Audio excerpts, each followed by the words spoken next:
देखें, यहाँ पर मैंने प्रश्नों के माध्यम से संयोजन किया है जो कि टीजीटी आदि परीक्षाओं में प्रश्न पूछे जाते हैं।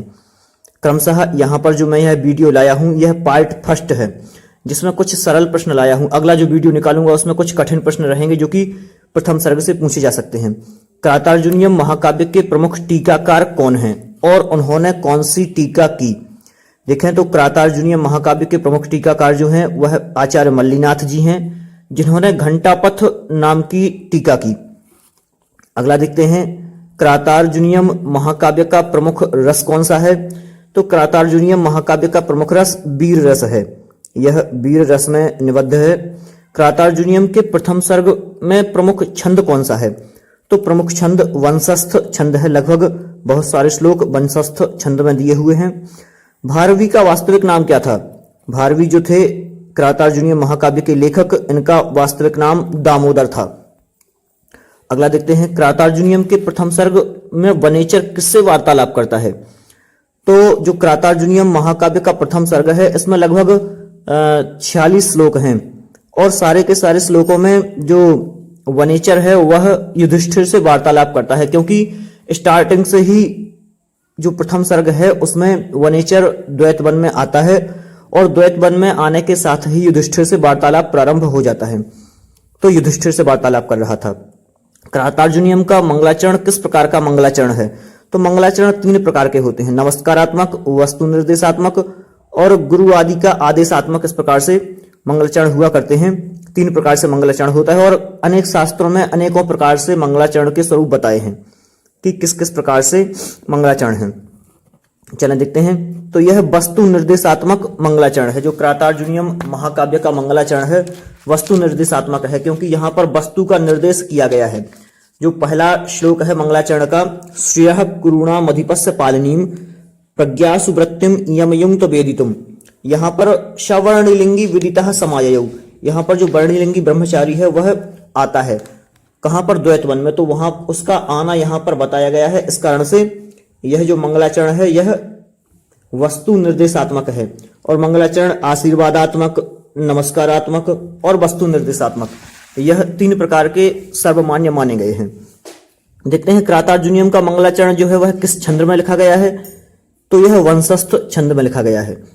क्रातार्जुनीयम के सर्गांत में कौन सा शब्द प्रयुक्त हुआ है? सर्ग के अंत में, तो सर्ग के अंत में लक्ष्मी शब्द का प्रयोग हुआ है। क्रातार्जुनीयम के नायक कौन हैं?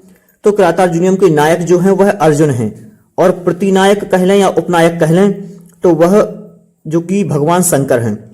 आतपत्र किसका उपनाम है? तो आतपत्र भारवी का उपनाम है या फिर उपाधि भी कह सकते हैं। देखें क्रातार्जुनीयम के प्रथम सर्ग में कितने श्लोक हैं? तो क्रातार्जुनीयम के प्रथम सर्ग में 46 श्लोक हैं। भारवी का समय क्या है? सर्वमान्य जो समय है वह 600 ईस्वी के समथिंग मान सकते हैं। क्रातार्जुनीयम में सर्गों की संख्या कितनी है? तो क्रातार्जुनीयम में सर्गों की संख्या 18 है, जो कि यह बृहत्त्रयी में गिना जाता है। क्रातार्जुनीयम, शिशुपाल वधम और नैषधीय चरितम। तो शिशुपाल वध में 18, शिशुपाल वध में 20, क्रातार्जुनीयम में 18 और नैषधीय चरितम में 22 सर्ग उपलब्ध होते हैं। देखते हैं पांडवों को कितने वर्ष का वनवास मिला? पांडवों को कितने वर्ष का वनवास मिला था? तो पांडवों को 12 वर्ष का वनवास और 1 वर्ष का अज्ञातवास मिला था, क्योंकि जब वह वन में वहां पर द्यूत क्रीड़ा में हारे थे तो हारने पर वनवास तय हुआ था। देखते हैं आगे, वनवास के समय किस वन को पांडवों ने अपना निवास स्थान बनाया? तो द्वैत वन को, द्वैत वन में निवास किया करते थे। भारवी के पिता का नाम क्या था? तो भारवी के पिता का नाम श्रीधर था। माता का नाम क्या था? माता का नाम सुशीला था। क्रातार्जुनीयम किस विधा का ग्रंथ है? किस विधा का ग्रंथ है? तो क्रातार्जुनीयम महाकाव्य है। भारवी के ग्रंथ पर किसका अधिक प्रभाव पड़ा? यह प्रश्न पहले पूछा जा चुका है। महाकवि जो कालिदास हैं इनके ग्रंथ, महाकवि भारवी के ग्रंथ पर महाकवि कालिदास का प्रभाव पड़ा, कालिदास के काव्य का प्रभाव पड़ा, क्योंकि कालिदास का काव्य पहले का था, पूर्ववर्ती आचार्य थे और जो कालिदास थे वह पूर्ववर्ती थे और जो भारवी थे वह अभी लगभग 600 शताब्दी के थे। तो इससे कालिदास के काव्य का बहुत ज्यादा प्रभाव पड़ा। देखते हैं दुर्योधन किस जनपद का राजा था? तो दुर्योधन कुरु जनपद का राजा था, जो कि हस्तिनापुर उनकी राजधानी थी। युधिष्ठिर ने दुर्योधन के राज्य में वनेचर क्यों भेजा था? क्योंकि दुर्योधन के प्रजा विषयक व्यवहार को जान सके। दुर्योधन के प्रजा विषयक व्यवहार को जानने के लिए वनेचर को भेजा था। ब्रह्मचारी का भेष धारण करने वाला कौन था? तो वह वनेचर था। क्रातार्जुनीयम शब्द की व्युत्पत्ति लिखिए। यह प्रश्न कई बार पूछा जा चुका है। तो क्रातश्च अर्जुनश्च क्रातार्जुनौ, ये तो रहेगा द्वंद्व समास में। तौ अधिकृत्य कृतम काव्यमिति क्रातार्जुनीयम, ये भी पूछा जा सकता है। उसके बाद में क्रातार्जुन प्लस छ प्रत्यय से छ को यह आदेश हो जाता है, तो क्रातार्जुनीयम जो शब्द है वह सिद्ध होता है। इस प्रकार से 3 व्युत्पत्तियां अपन देख सकते हैं। वनेचरः, वनेचरतीति वनेचरः, वनेचर और टा प्रत्यय चरिष्टः। अगला देखते हैं युधिष्ठिरः, तो युधि रणे स्थिरः युधिष्ठिरः, ध्यान से देखना युधिष्ठिर का अर्थ, युधि रणे स्थिरः युधिष्ठिरः व्युत्पत्ति। आगे देखते हैं भारवी का प्रसिद्धि किसमें है? तो भारवी की प्रसिद्धि अर्थगौरव में है। उपमा कालिदासस्य भारवेरर्थ गौरवम दंडिनः पद लालित्यम माघे संति त्रयोगुणः। माघ 3 गुणों में प्रसिद्ध हैं, यह अर्थ गौरव में प्रसिद्ध हैं।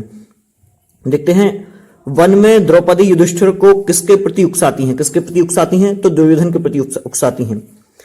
युधिष्ठिर को किस कारण अपने राज्य का त्याग करना पड़ा? तो द्यूत क्रीड़ा के कारण से अपने राज्य का त्याग करना पड़ा। आगे देखते हैं कथानक की दृष्टि से क्रातार्जुनीयम में कितने सर्ग पर्याप्त थे? यदि देखा जाए तो कथानक को बहुत लंबा खींचा गया है 18 सर्गों में, लेकिन यदि वह चाहते तो लगभग 4 से 5 सर्ग उनके लिए पर्याप्त थे। वनेचर किन गुणों से सहित था? तो वनेचर शब्द सौष्ठव और अर्थ संपत्ति आदि अनेक गुणों से सहित था। देखते हैं विधातुम शब्द की व्युत्पत्ति क्या है? तो बी उपसर्ग पूर्वक धा धातु से तुमुन प्रत्यय लगने पर यह विधातुम शब्द निष्पन्न होता है। सवर्णलिंगी विदितः समाययौ के आधार पर वनेचर किसके वृत्तांतों से अवगत होकर द्वैतवन में आया था? तो दुर्योधन के वृत्तांतों को जानकर के वह द्वैतवन में आया था। द्वैतवन का तात्पर्य क्या है? तो जहां शोक और मोह से रहित होकर तप किया जाए वह वन द्वैतवन कहलाता है।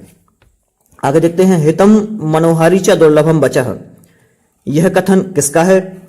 तो वनेचर का है। हितम मनोहारी च दुर्लभम वचः मतलब हितकारक और दुर्लभ वचन बहुत कम सुनने को मिलते हैं, या फिर हितकारक और मनोहारी वचन दुर्लभ होते हैं। यह बहुत ही प्रसिद्ध सूक्ति है, हमेशा पूछी जाती है, लेकिन प्रश्न इस टाइप से पूछा जाता है कि हितम मनोहारी च दुर्लभम वचः, ये दिया रहेगा और 4 ग्रंथों के नाम दिए रहेंगे, क्रातार्जुनीयम, शिशुपालवधम और अभिज्ञान शाकुंतलम, नीति शतकम। 4 ग्रंथों के नाम दिए रहेंगे, तो आपको सीधे समझ जाना है कि क्रातार्जुनीयम का यह जो सूक्ति है यह क्रातार्जुनीयम से प्राप्त हुई है।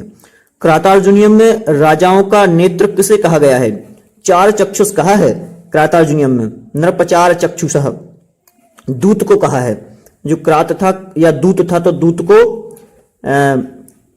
राजाओं का नेत्र कहा है, क्योंकि राजाओं का नेत्र होता है, दूत के द्वारा ही राजा सब कुछ पता किया करते हैं। क्रातार्जुनीयम में बुरा मित्र किसे कहा है?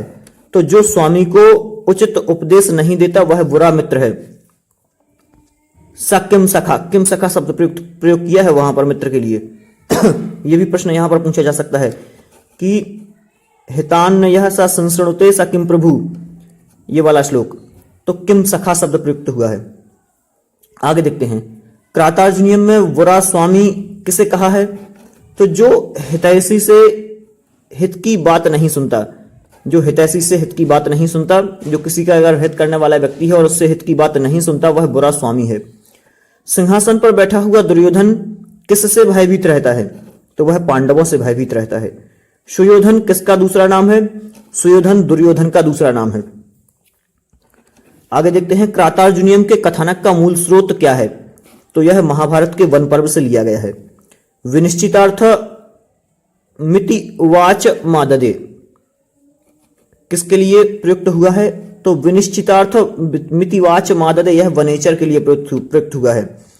और आप लोगों को मैं एक बात बता दूं, कोई भी पंक्ति प्रथम सर्ग से पूछी जाए तो लगभग आपको प्रत्येक पंक्ति में केवल एक ही आंसर लगाना है कि वनेचर, क्योंकि सारे कथन अधिकतर वनेचर के हैं। कुछ कथन ही हैं, 1-2 लगभग जो कि द्रौपदी के होंगे, और लगभग सारे कथन वनेचर के ही हैं।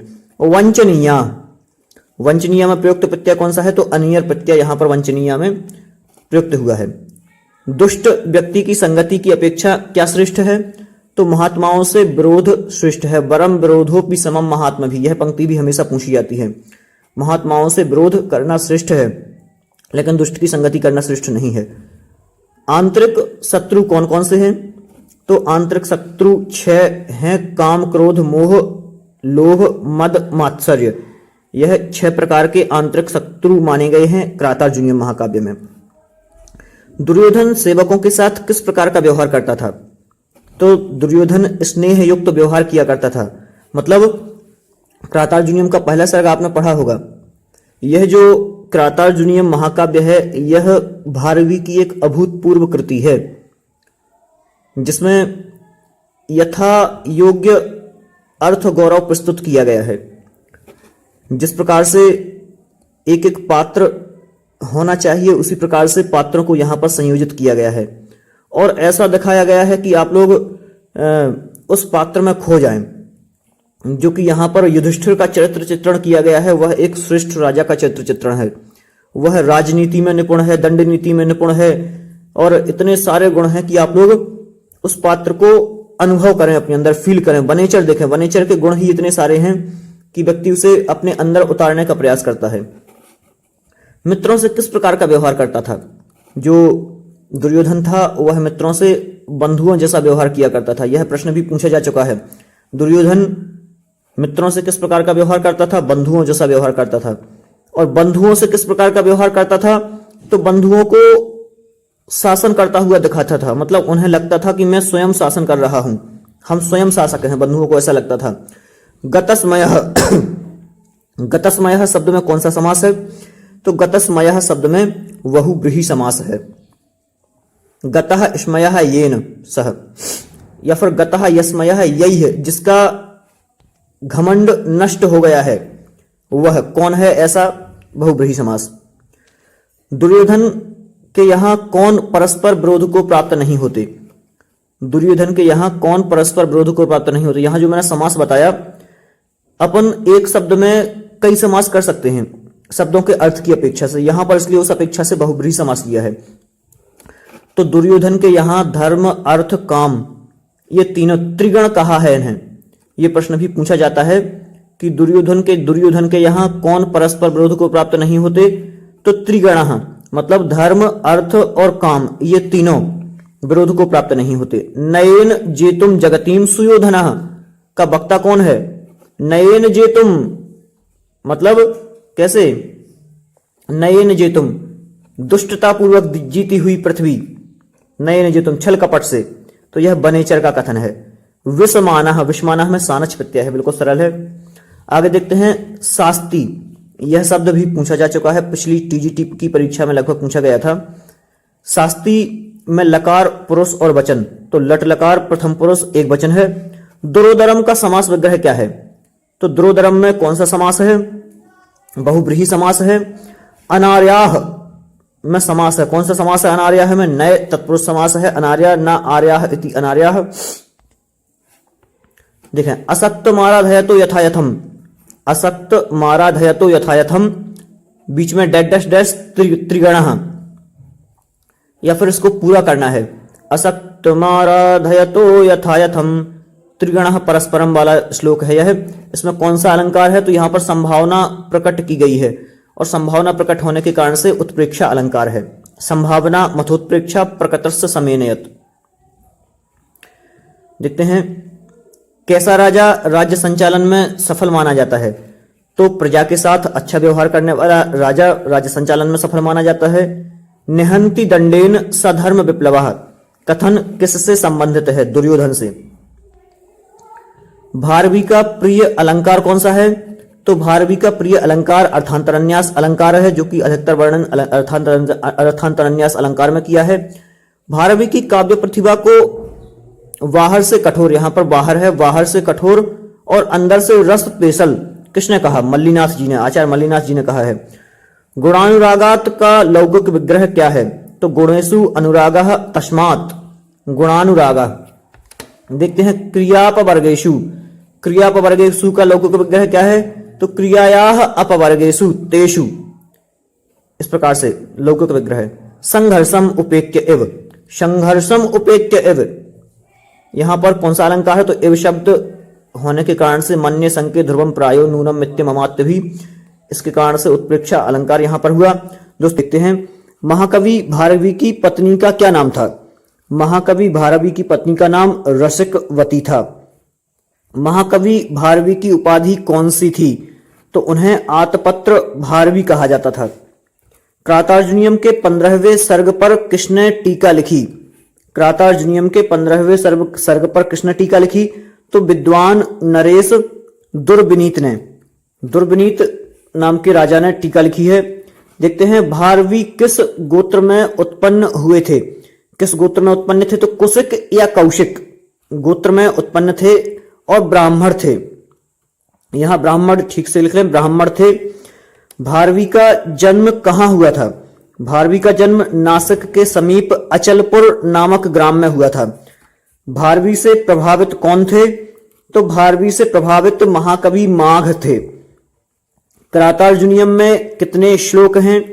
तो आप लोगों को पता ही होगा कि क्रातार्जुनीयम में 18 सर्ग और 1040 श्लोक हैं। क्रातार्जुनीयम के नायक नायिका कौन है? तो क्रातार्जुनीयम में नायक तो अर्जुन हैं जो कि मध्यम पांडव हैं, और नायिका द्रौपदी हैं। इसके बाद में प्रतिनायक जो कहा जाए तो प्रतिनायक क्रातभेषधारी भगवान शंकर हैं। क्रातार्जुनीयम में कौन सी रीति और गुण है? कौन सी रीति है और कौन सा गुण है? तो जो पहला सर्ग है क्रातार्जुनीयम का, पहले सर्ग में तो वैदर्भी रीति है, लेकिन अन्य सभी सर्गों में लगभग पांचाली रीति प्राप्त होती है और ओज गुण प्राप्त होता है। तो यह ध्यान रखने योग्य बात है कि जो पहला सर्ग है उसमें वैदर्भी रीति है।